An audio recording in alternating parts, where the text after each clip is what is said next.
يا أيها الذين آمنوا بالله ورسوله والكتاب الذي نزل على رسوله والكتاب الذي أنزل من قبل ومن يكفر بالله وملائكته وكتبه ورسله واليوم الآخر فقد ضل ضلالا بعيدا. إن الذين آمنوا ثم كفروا ثم آمنوا ثم كفروا ثم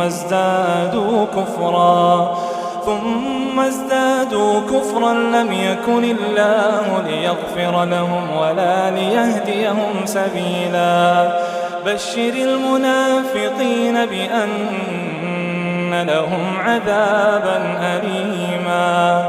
الذين يتخذون الكافرين أولياء من دون المؤمنين أيبتغون عندهم العزة فإن العزة لله جميعا.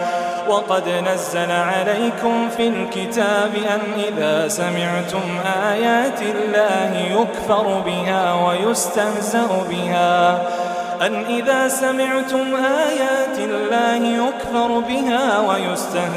بها فلا تقعدوا معهم حتى يخوضوا في حديث غيره إنكم إذا مثلهم. إن الله جامع المنافقين والكافرين في جهنم جميعا. الذين يتربصون بكم فإن كان لكم فتح من الله قالوا ألم نكن معكم وإن كان للكافرين نصيب قالوا ألم